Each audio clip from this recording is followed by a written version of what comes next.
Welcome back to the Nutrition Made Simple podcast, powered by Healthy Steps Nutrition. At Healthy Steps Nutrition, we believe something as fundamental as nutrition shouldn't be complicated, which is why we focus on a simple, habit-based approach. We know that helping you become the best and healthiest version of yourself isn't just about what you eat or going to the gym a few hours a week. We focus on a holistic framework addressing stress management, mindset, lifestyle, sleep, support system, and of course, exercise and nutrition. My name is Nicole Coyne, and I'm one of the dietitians and the founder of Healthy Steps Nutrition, CrossFit HSN, and HSN Mentoring. I'm also the author of the Healthy Kids Cookbook, 100% kid-approved recipes the entire family will love. You can find it on Amazon. In this podcast, I'm going to teach you how to take one step at a time to making health a way of life. Today's podcast is talking all about your mindset around eating healthy and seeing food as fuel so that we can focus on health, wellness, and ultimately increasing performance if that is your goal. We will get to this podcast with Kayla Pollock right after this message. Did you know that Healthy Steps Nutrition HQ is hosting a 28-day health, wellness, and performance nutrition challenge? That's right, it kicks off on February 13th, but individual appointments that are happening with the registered dietitians in person or virtually are starting February 1st. We are only opening up 30 spots, and I think we have about 10 spots left for participants to join. So if you are ready to invest your time, energy, and resources into your health and wellness, and you're looking for a guide to help you and a community to support you, we would love to walk beside you. Click the link in the show notes and lock in your spot to the 28-day Health, Wellness, and Performance Nutrition Challenge today. This challenge includes 2 individual appointments with a registered dietitian, community support within the Healthy Steps Nutrition app, habit tracking focusing on 4 pillars: nutrition, stress management and mindset, sleep, and daily movement. We are so excited to help this group of people prioritize their health and wellness and kickstart their journey to health. Now go ahead and lock in your spot by clicking the link in the show notes today. Let's get to this episode with Kayla Pollock, all on seeing food as fuel. Enjoy.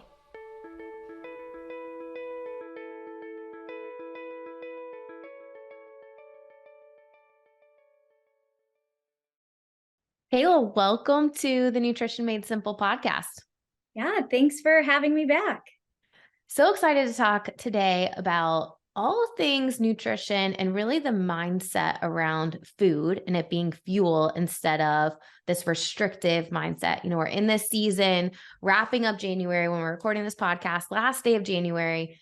It's diet season right now. Everyone sets New Year's resolutions around weight loss and getting healthy and getting exercise. And actually more people this year set New Year's resolutions around mindset and mental health, which is really cool. But we're about at the point that 80% of people who make New Year's resolutions will have given up on them. And I really think it comes down to this fundamental piece of this restrictive diet mentality. You know, people go on these diets, they cut out a ton of stuff. It's not sustainable. And most people regain the weight that they worked really hard to lose. And I'm really hoping that this conversation today inspires someone to rethink how and what they eat, and then most importantly, connecting it to their health, their wellness, and their performance. I think it would be maybe kind of cool for us to start with maybe an aha moment that you had. I know I had one, and why we're sitting here today is I was in college my freshman year, and I remember cheering for the University of Florida, and I remember there being days where I would literally just eat a granola bar because I thought that if I was super restrictive, that I would look a certain way and, you know, fit into a uniform a certain way. When in reality, the thing that I was doing was slowing my metabolism. I always was tired. I never felt well. I wasn't performing. I wasn't gaining any muscle with all of the exercise that we were doing because we weren't fueling our bodies. And no, for me, they sent us all to a dietitian. And I remember that conversation in that dietitian's office. And she started talking to me about food being fuel. And it was like this aha light bulb moment for me. And I knew that my mindset had to change around my the food that I was eating being fuel for my body so that I could perform and do my best. What about you? Yeah, absolutely. Growing up and being super influenced in the 90s and early 2000s, that was the decade when stick thin models, or what you would see on magazine covers, on TV, advertised everywhere. And this time I was such a young female, and it's sad because it's cyclical. I'm still seeing that today, but in my own experience, as you kind of hit that aha moment that food is fuel, for so long, the narrative to me was food was the enemy. And if you want to look a certain way, the only answer is eating less. So a lot of similarities in our story that led us down this path, which I think has just made me so passionate about wanting to change that narrative, not only for myself and my daughter, but anybody else that will hear my message, because it's so incredibly important. I think at some point people are going to realize that like the diet, the yo-yo, the going super restrictive and then regaining it all, they're going to get tired and realize something has to change. And that mindset of I can't have this, or I can't do that, or I ate this yesterday and I cheated has to go away. And we have to understand that the food we eat is fueling our body to help us become the best and healthiest version of ourselves, or slowing that process down of reaching our ultimate goal. Absolutely. One of my favorite things actually to tell my clients is I truly believe there is no such thing as a good versus bad food, but there are just foods out there that might better align with the goals that you're wanting to achieve. And that has been really fun for me to share, and really important for a lot of my clients to hear over and over and over again. I would challenge people that are listening to this podcast, to think about how they think about food. When you eat a certain way, are you feeling guilty about it? You don't need to earn a piece of food. If you want a treat, have a treat and then move on.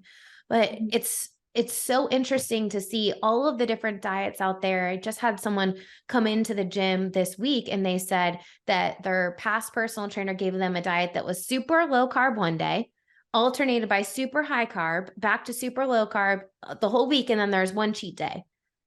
How are you going to consistently make a lifestyle change that's going to be sustainable if you're constantly on this like different path every single day? And then the idea of a cheat day is mind-blowing to me, right? Like you're causing your brain to think that you did something bad because you cheated, versus have a treat and then move on. Yeah. And it all dials back into the baseline, the foundation, which is that relationship with your body and the relationship with your food. So important. Let's actually dive into it. So let's start with the basics here. The first core principle at Healthy Steps Nutrition is whole foods first. We do this for a number of reasons, but one is if you're eating more whole foods first, that means naturally you're going to eat less of the processed junk that's probably not in line with your health and wellness goals. So when I talk about whole foods first, I'm talking about meats and vegetables, nuts and seeds, some fruit, little starch, minimal excess added sugar. So if we start there, the whole foods are all foods are made up of 3 macronutrients. We've got protein, carbs, and fats. Those are the nutrients that provide us calories. Let's just start with talking about those macronutrients, what their role is in the body for overall health, but then also we'll kind of tie into performance too. Yeah, absolutely. I guess starting off with protein, as that seems to be everybody's favorite macronutrient to talk about, especially in the performance world. We all probably know that it is the building blocks of our muscle, but protein is so important for many other reasons. One of my favorite things to talk about is it is literally making up every single enzyme in our body. And enzymes, I like to say, make the world or our bodies go round, because without them, our bodies are not working as efficiently as they should be, which helps us with our hormone regulation and our immune function. And if we've learned nothing else over the last few years, it's that hormone health and a healthy immune system are critically important. And just ultimately helping us feel our best, right?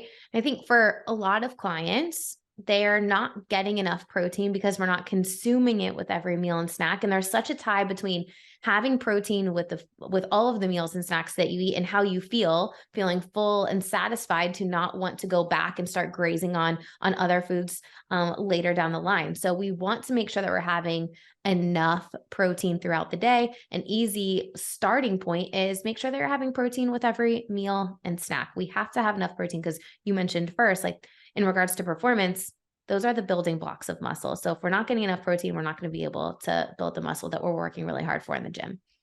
Oh, yeah. And I definitely see, I like that you said meal and snacks. Snacks with my clients are the biggest area for improvement when it comes to protein, because oftentimes all the processed, quick, easy grab and go snacks don't have the protein that we need. So that's where that deficiency is really coming in. And when we can prioritize protein in our snacks, we also start prioritizing that whole foods approach. So I love how it's all interrelated with each other. Awesome. I couldn't agree more. Let's kind of dive into the second macronutrient. So carbohydrates, that's like the biggest umbrella, right? But I also think it's the one that gets quite a bit in seasons, bad rap, right? A lot of different low carb, high protein diets out there of all sorts of names. I've heard one recently that was lion diet. I was like, oh, I've never heard of this one before. But basically, carbohydrates play a major role in the body. It's our body's main source of fuel. We can have carbohydrates. We just want to look at the types of carbohydrates that we have. There's a big umbrella, and a lot of people don't even realize some of the food that they're eating is actually a carbohydrate. We have bread, pasta, cereal, rice.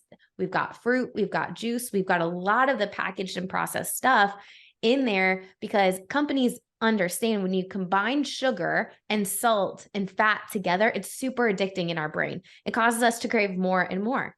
Why is that good for companies? That means you buy more of their product that's coming off of the shelf. So you'll notice a lot of the processed stuff has added sugar, has added carbohydrates in there that we don't necessarily need.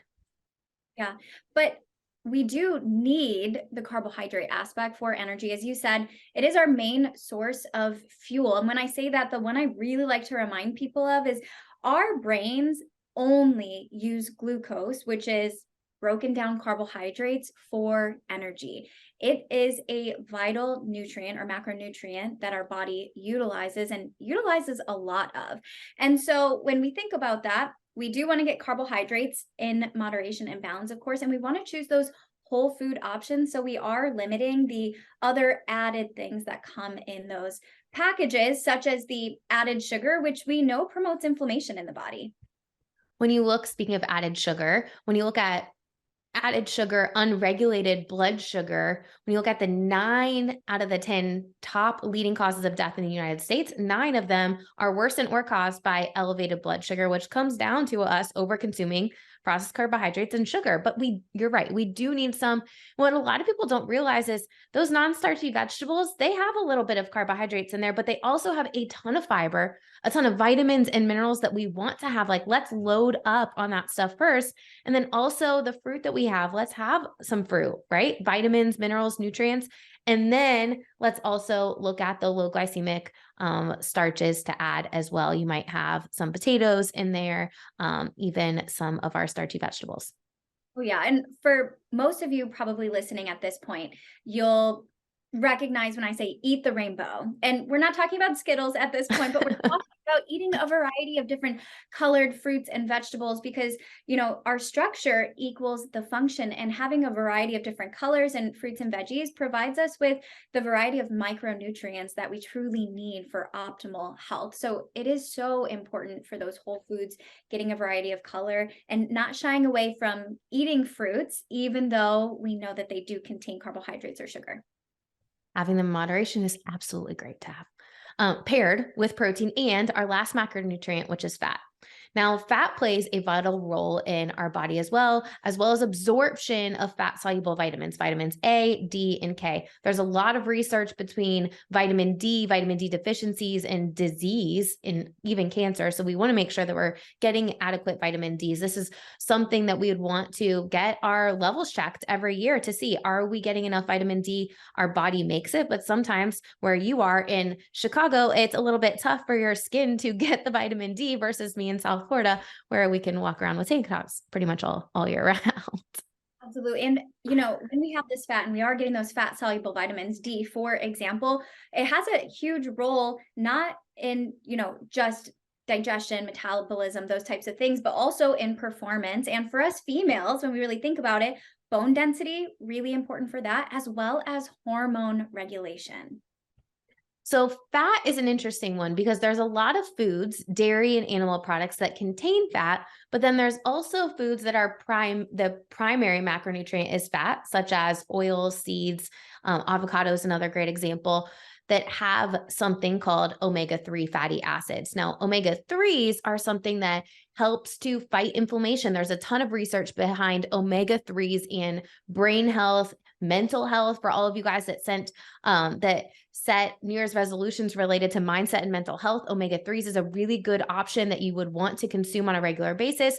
Our nuts are going to be a great option. Also, fatty fish like wild caught salmon would be a great source of omega-3s to consume on a regular basis. Anything else you want to add around fat? Yeah, absolutely. When we think about fat, we have to remember a little bit is going to go a long way. So when we think about carbohydrates and protein, we get 4 calories for every gram. For an equal amount of fat, we're getting 9 calories, which is why I think fat is also up there with carbohydrates for getting a bad rep there, because it can get out of hand quickly. So this is one of those things that I do actually spend more time with my clients talking about measuring and being mindful about it. Peanut butter, I know my daughter and I, it can get out of hand really quickly. So staying mindful with some indulgent treats like that when it's fat-based can go a really long way in regards to health and wellness goals. Even something as simple as like roasting vegetables, if you're pouring oil over the veggies versus having the spray thing that you can buy on Amazon. I'll link it in the show notes. That's one of our favorite tools to use when we're roasting vegetables. It cuts down the amount of oil that you're using significantly. So you want to have fat. Absolutely. Just be mindful of how much you're having and be mindful of the portion sizes of the meats that you're having, because those also are going to have fat as well. But you want fat because fat slows down digestion and will ultimately keep you full longer. So as you're starting to think about making changes that are sustainable, you don't want to feel hungry all the time. You want to feel full and satisfied. So if you're adding more veggies in, non-starchy vegetables, adding a little bit of fat, pairing that with your protein and having a little starch, that's going to help have this balanced meal that's going to stabilize your blood sugar, keep you full, long, and satisfied, and also providing you the vitamins and minerals you need to ultimately live your best life and healthiest life. Let's kind of change gears here and talk about hydration and water consumption. Yeah, so this is one of my favorite things to talk about, mainly because, Nicole, I don't know if you know this, but even as a dietitian, I was really bad about drinking enough water. And it wasn't until I started following your tips where you said, get a water bottle and drink out of a straw, that it clicked for me. And my anecdotal story on how much better I felt when I started drinking enough water, it inspires me to tell anybody who will listen to me about it. I know, I think that's a struggle for so many people. I'll gladly admit it's still a struggle for me today. If like my water bottle is not right in front of me, it hasn't been all day long. So how much water have I drank today? Definitely not enough. But if it was here in front of me, I would probably mindlessly drink it during calls and different meetings. So, having it in front of you is super, super helpful. One thing I love to correlate is the relationship between hydration and performance. There's a strong correlation between dehydration and decreased performance by up to 20%. That's a huge deal if you are a competitive athlete, or even if you're planning to do the CrossFit Open and you are wanting to perform your best and your hydration level is not chugging a thing of water in the middle of your workout or right before your workout. Your hydration level is how much water are you consuming days leading up to that event during the day, not just right before. Like you're not going to be, it's not this magic thing where it's like jumping in a pool for your cells of getting hydrated. Yeah, absolutely. There's definitely there is a way to go about it, and it really is just like everything else, consistency throughout the day. It's not any one time a day that we do anything that really makes an impact, but it's what we can do long term consistently. And when it comes to hydration, well, I could speak all day about all of my anecdotal evidence for how much better I feel. Research shows us there's benefits, right? It's going to help us maintain our plasma volume. It's going to decrease overall fatigue, and I know a lot of people listening right now, they're going to want that for themselves. It's going to help prevent injuries, especially during physical activity and the recovery process, and reduce the risk for heat exhaustion and heat stroke, especially where you are, Nicole, in Florida, not so much in Chicago. Right. And I think the other side of the story is, are we overhydrated, right? Like, are we just drinking jugs and jugs of water? That's not necessarily the secret to your weight loss journey. While sometimes we might mistake thirst for hunger, you need to eat. You don't just want to drink your way out of feeling hungry. You can be overhydrated. So we want to drink enough water. And for you guys, if you're listening to this and you're like, Nicole, I am like you and I've had coffee today and that is it, you're not going to go from 0 ounces of water a day to 80 ounces of water. Start off with just having 1 cup for lunch, 1 cup for dinner, and then build up from there so that you don't feel overwhelmed by it being a too big of a step for you. The other thing we want to look at is electrolytes, right? So when we drink water, we also want to look at sodium and the electrolytes that we are consuming as well. There's a lot of different types of electrolyte supplements out there. I know for a lot of the parents that we work with that have kids down here in South Florida, they think like the only way to get their kid electrolytes is through Gatorade bottles that are loaded with sugar. And I'm here to tell you that that's not the only way to consume electrolytes, right? And specifically, we're talking about sodium, magnesium, chloride, potassium, phosphorus. We want to make sure that we are consuming whole foods first. Spinach is a really great source of calcium and magnesium. Pickle juice is something, if you find yourself cramping a lot, that my husband cramps all the time.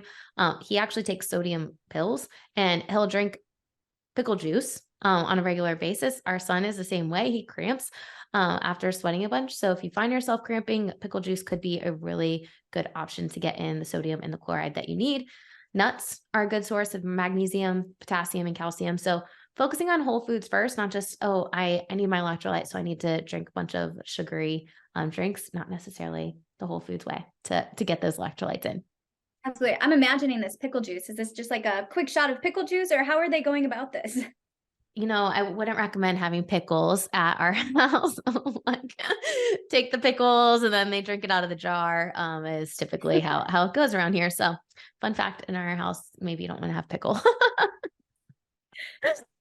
All right. So when we talk about hydration, the other thing is the liquid intake that what we're consuming other than the water. So if you're drinking coffee, what are you putting in your coffee? Are you putting sugary creamers? And then we, of course, need to go to any juice that you're consuming, sodas, diet sodas. Sugar sweetened beverages are the #1 way that we're getting added sugar as a country into our daily eating routine. So just be mindful of that. If we're having one of those things, I would challenge you to drink a water first. It's actually going to cut down the amount of added sugar that you're having.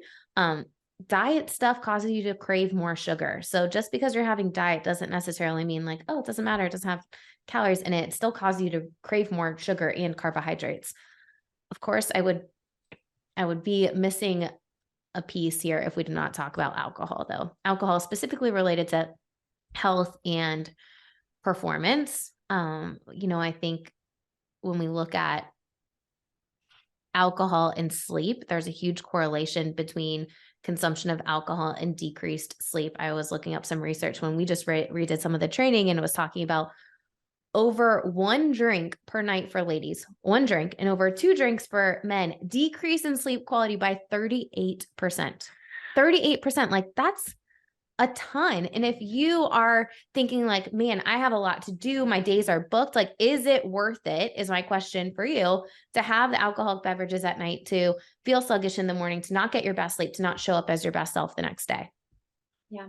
And it's interesting because alcohol is one of those things, especially this time of year, that I do see in big swings, right? We just got out of the holiday season, lots of drinks to then no drinks at all. And it's how can we stay mindful at a pace that's consistent? And the other thing that I like to remind people, just because you fell asleep pretty quickly and hard does not mean that the quality of sleep was where it needed to be to feel your best. So don't confuse the two. Just because you passed out and you're in bed does not mean the quality was what you needed for yourself. Right. We just had Tim Arnold come in and do a virtual training for all of the coaches and gym owners and HSN mentoring. And when some of you guys went out to the breakout rooms, him and I stayed in and we're chatting. And he said, Nicole, did you hear about Canada changing the alcohol recommendations for all of Canadians? And I was like, no, what did they say?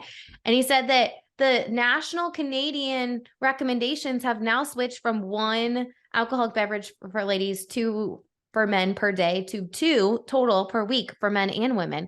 Like that's a significant decrease in the amount of recommended alcohol. And it's interesting as you look at the research, like, okay, what's the correlation between alcohol and overall health? There's a lot of correlation between obviously liver disease, but then, cancer and Alzheimer's, a lot of different research around that. So important thing to think about. And then from the other side, if we think about alcohol and performance, this is an interesting piece. So if you're working really hard in the gym and you're looking to build muscle and get stronger and improve performance, you might want to rethink where alcohol is on your regular routine. Yeah, absolutely. It really has a correlation with slowing down the hormones and everything happening in the process for muscle synthesis. So it makes it harder for us to recover and even further build the muscle that we're wanting to when it comes to getting stronger or changing body composition. One thing I remember talking to you about at one point was the fact that when we drink alcohol, what happens is our body prioritizes the use of the energy that we are getting from alcohol, because it does provide us with a source of calories, which is energy for the body. And so when we do that, it really stops our body from using the food that we should be utilizing for fuel and healthy processes in the body. When you look at blood sugar regulation, it's all out of whack when we're drinking alcohol and it stays elevated. Typically, our blood sugar will stay elevated all night long. It was super interesting to me in this gym that I'm actually going to mention right now is actually going through training to use our program. And I use them as an example. Often when Jason and I went to the Keys back in 2016 and launched a nutrition challenge, we were talking about where alcohol fits in this nutrition challenge. And the county in the Keys that this gym is in is the #1 drinking county in the US. So let's just say there's a lot of alcohol flowing in the Keys, right? So me saying, okay, let's limit the amount of alcohol probably wasn't going to be very receptive by all of our challenge participants. But what I did notice when they were talking is many of them had a ton of rum runners and these sugary drinks. And that's not only the alcohol calories that your body can't use as energy, it's also a lot of sugar that can't be processed until the alcohol is processed. That's also going to cause your blood sugar to be elevated for extended periods of time. So one simple change they did is they went from all the sugary drinks to like vodka water. And instead of having all of those vodka waters in a row, they would have one water and then a vodka water. And they went kind of back and forth to stay limiting the amount of alcohol they had. And they were able to see significant improvements in like body composition changing because of that simple switch. So alcohol moderation, you need to figure out for yourself if it's drinking is aligning with your health and wellness goals and what you're wanting for yourself. Yeah, I think that was a really good example. Now, for those listeners, if you are frequent to this podcast, you've heard us say, think about the things that you can add rather than take away. And that really ties into this whole idea being, the end of January. And that was such an easy one. Hey, instead of worrying about decreasing or restricting your alcohol, let's add a glass of water between. And the outcome of that is probably going to be decreased alcoholic beverages anyways. Absolutely. I'd love to switch gears. The CrossFit Open is right around the corner. I'd love us to just talk about some performance nutrition. Specifically, I think when you think of performance nutrition, a lot of times you think about supplements. right? Performance nutrition, all right, what kind of supplements that am I going to take? Protein supplements, I think, is something that gets a lot of conversations about. Got lots of different types of protein. Whey protein is the gold standard for building muscle mass. What do you say for people that are like, I need to have a protein shake, or I'm going to have this? And yeah, what would you say there? Yeah, absolutely. Post-workout, whey protein, absolutely. It's fast digesting, which allows our bodies to digest and absorb and utilize the amino acids to promote recovery after a workout. However, Nicole, if you are someone not eating whole foods consistently throughout the day to eat enough protein to meet your needs in a given day, then that whey protein shake you're having 30 minutes after your workout isn't going to make the impact that it should. Huge point there. So many people after their workout are all about the whey protein shake and they don't prioritize the rest of what's happening throughout the day. You need to focus on that and then add the protein shake if that's what you're needing to do to meet your protein goals for the day. Some of the breakfast options that you might be consuming might not have a ton of protein in them. Oatmeal is a really great example, right? Overnight oats are a great option for on-the-go breakfast. One of the things that we do is we add Greek yogurt and a scoop of protein in basically 3 servings. So we'll do one batch, it's 3 servings, 1 scoop of protein and Greek yogurt, and then you're adding the protein from the Greek yogurt, the protein from the whey, and it's a really great option. So you can also think about how to use whey and incorporate that. I would recommend using it in recipes that you're not cooking with, because when you cook it, it makes the consistency and texture a little bit weird, but that could be an option for you as well. The other protein that goes along with whey, casein. So very different consistency, guys. So whey protein, if you're thinking like protein shake, that's going to be your whey protein. If you're thinking casein, it is not the same consistency as your whey protein shake. You might be unpleasantly surprised. Yes, I can speak to that because I tried it, was not aware. It's a lot thicker. So drinking it, not as easy. However, you can make a really awesome casein pudding. And I like to talk to my clients, and specifically those clients not getting enough protein or those clients who have performance specific goals, have that as a little treat at the end of the night. Because when we talk about casein, opposite to whey, it is a time release. So it takes longer for our bodies to digest. And studies show that the absorption of the amino acids coming from casein and the start of protein synthesis in the body doesn't peak until about 3 to 4 hours after consumption. And studies have shown it improves recovery and improves the quality of sleep when taken before bed. Really great point there. Also, if you have a sweet tooth and you really want a little sweet treat at night, casein pudding could be a good option for you. When we talk about supplements, we also want to make sure that we're getting a supplement that is tested. Informed choice, it'll have a stamp on it. The supplement industry is not required to be tested. So all of these different supplement companies out there are not required to test. So what they say on the label might not actually be what is in the bottle. I'll give you a great example. I was with my family a couple weekends ago, and my cousin went to a local like holistic doctor, and they sold her a package of protein that was 14-day supply for like $100. And it was a pea protein, but it wasn't tested. I'm like, man, you are purchasing this person's private label supplement so that they can make more money, and they're not even going through the process of getting it tested, which is really unfortunate. So basically, you don't know what is inside the package is actually on the label until a company proves it by getting a third party to come and test their batches. Ascent protein is what we use at HSN HQ, is what a lot of our recipes are made out of. They have every batch of protein tested. I've been to their plant before. It's really great and good quality. So if you're looking for a protein supplement, try out theirs. Ascent protein is sold on Amazon, Whole Foods. If you're local to Deerfield, definitely stop by the gym. Yep. Collagen.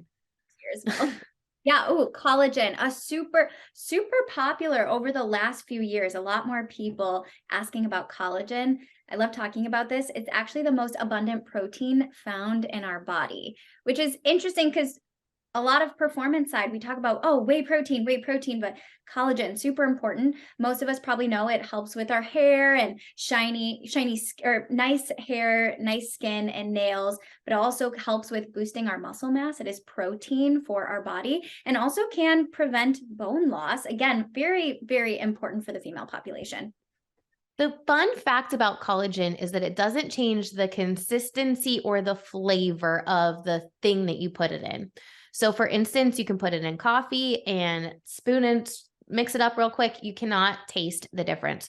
So for a lot of our clients, especially the kids that are picky eaters, this could be a good option to add a little bit of protein to whatever food they're consuming because they cannot taste it and they don't even know you're like secretly adding it in. So when we work with a lot of autistic kids that have trouble with textures, this could be a really good option for them. Again, make sure you're getting one that is tested. Bubs collagen protein is one that we use at our HQ location. And again, I've gotten to know the people there, really nice and good quality and of course tested. What about some other supplements, Kayla? Yeah, another popular one when it comes to performance is magnesium. Now, most people, when they think about magnesium, they think, oh, muscle cramps. And while that's true, it's a really important player when it comes to overall performance. Now, when we think about performance, we think about muscle contraction, our muscles doing work, and calcium helps them contract, while magnesium really supports the ability for them to relax. Now, we also know that magnesium is really important in other processes that are happening as a cofactor to many reactions that are involved with building muscle through protein synthesis, muscle and nerve function, blood sugar regulation, and energy production through a lot of different pathways that I won't dive into today, all helping us to, build up energy in the form of ATP in the body, which I am always a big fan of talking about. Whole foods first, definitely. So nuts, seeds, green leafy vegetables are a powerhouse for vitamins. Our B vitamins, many of them are found in there. Also a good source of magnesium, fish and chicken, beef, dairy. So love all of that. We want to make sure that we're focusing on those whole foods first. What about creatine? Ooh, creatine, another popular one. Now, creatine has so many benefits, both men and women, and that's the one I get a lot of questions about. But what about women? Studies have shown that muscle creatine is part of an energy system that's super important in the production of energy, or ATP, in the body. We know that creatine improves performance and strength. It increases overall protein synthesis to build up muscle and change body composition. But on the outside of that, studies are also showing that it improves cognition and memory and can aid in weight loss. Now, when it comes to creatine, there's a lot of different ideas on the dose and loading and how much you should take and how often for how long. A safe dose would be about 3 to 5 grams for optimal absorption, no more than 20 grams a day. And that would be for people who are in a loading phase. If this is something that you've thought about, I would highly recommend having a trusted coach or a dietitian or physician to talk about when it comes to adding creatine at a certain dose based on the results you're wanting for yourself. Awesome. Next one, BCAAs. So many amino acid supplements out there. I think this is a super popular one. Again, looking at, is it tested? A lot of times BCAAs are also paired with some caffeine in them as well that make you a bit jittery. So what should we be thinking about when we are talking about BCAAs? Yeah, so BCAAs, branched chain amino acids, leucine, isoleucine, and valine. We know that this is really important when it comes to different things that need to happen for, again, muscle synthesis.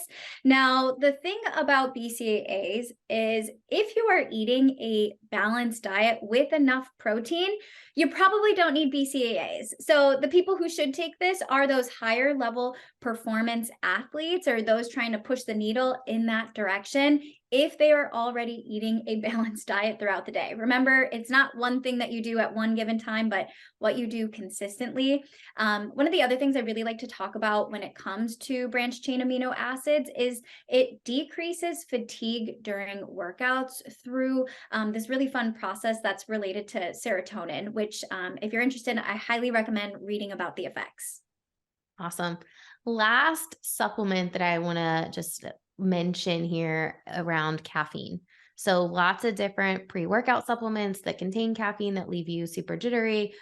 Should you have caffeine before your workout? Should you not? how much is a good amount to have? Yeah, this one's touchy. Current research suggests that 3 to 6 milligrams per kilogram body mass is sufficient. And here's the thing.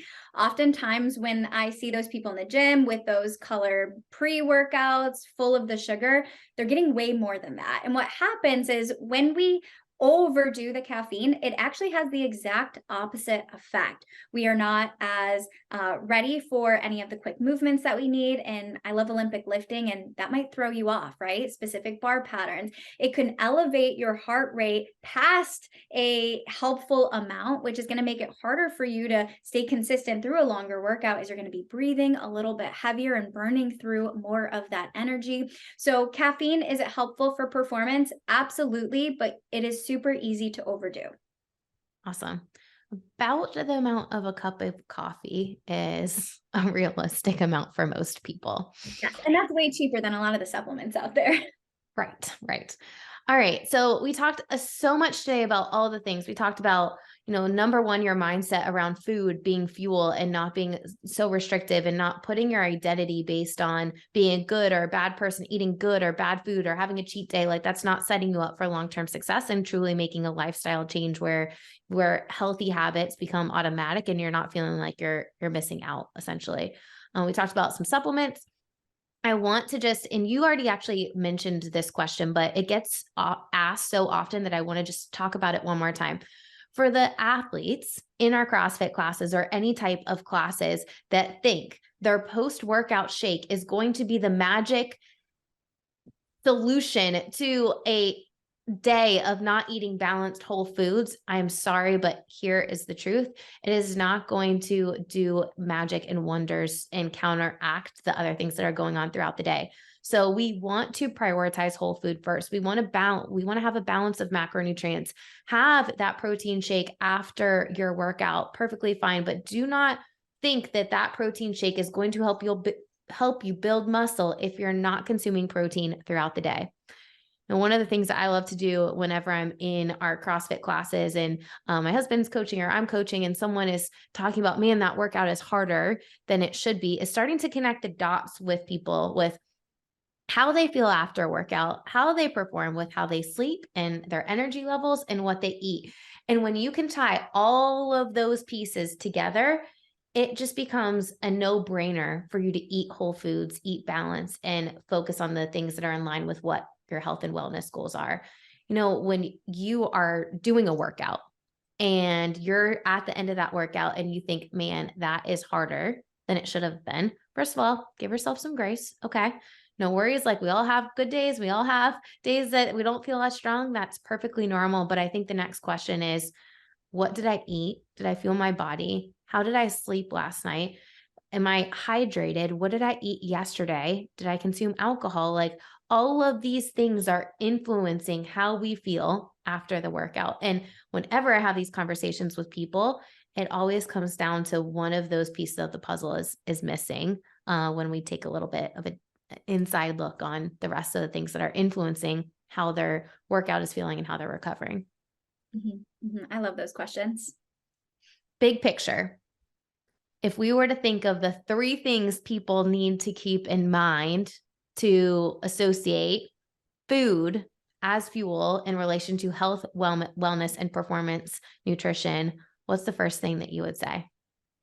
Food is fuel, not who you are. They're not inherently good or bad. And with that, you are not inherently good or bad based on a food you decided to eat. Yeah, absolutely. Second thing I would say is, think about the core principles of healthy subs nutrition, or just think about what's the filter that you are making nutrition decisions? Are you eating whole foods first? Are you focusing on balance? Because adding more of that stuff in is going to help you feel satisfied, help you feel full, help you feel fueled, and ultimately help you recover for those workouts and get a good night's sleep because it's all interconnected. Mm-hmm. The last thing I would say is the secret to success, the secret to people who are losing 50, 100 pounds, that are seeing good results, that are maintaining it for the lifetime, is creating a plan that's going to work for you, that you can stick to, that you can do consistently, doing these super restrictive diets. I mean, at this point, most people are done with the diet phase of the year. Like, we're out of the cycle of the New Year's resolutions almost, but you need to create a plan that works. And if I'm honest, most people don't know how to create that plan, and they really need someone to keep them accountable. And that's why we have our coaching program. That's why it's set up the way it is.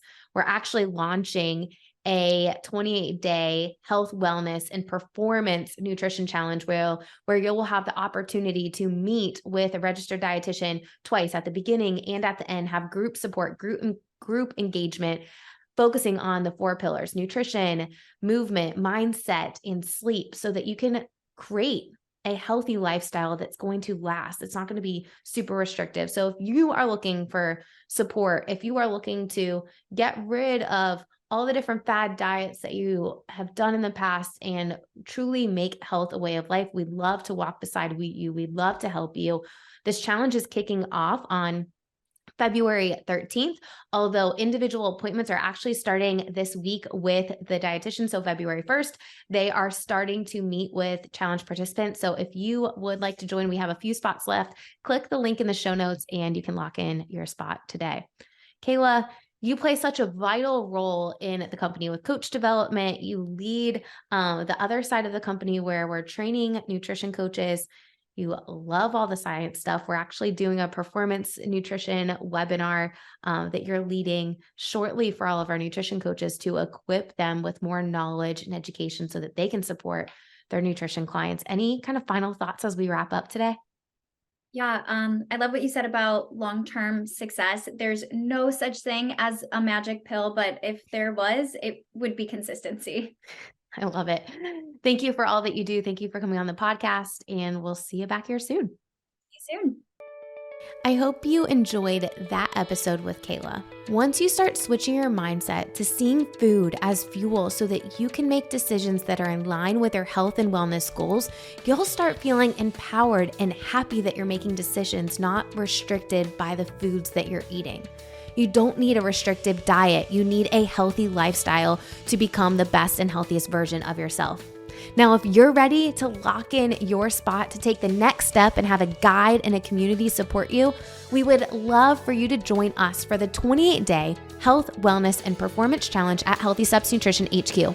Now, there are in-person and virtual spots available. We have 2 registered dietitians and one of our nutrition coaches that actually speaks Portuguese leading this nutrition challenge. It is going to be an awesome opportunity for you to kickstart your journey to health, and we would love for you to join our community. Click the link in the show notes to lock in your spot today. And don't forget to subscribe to this podcast so you don't miss another episode.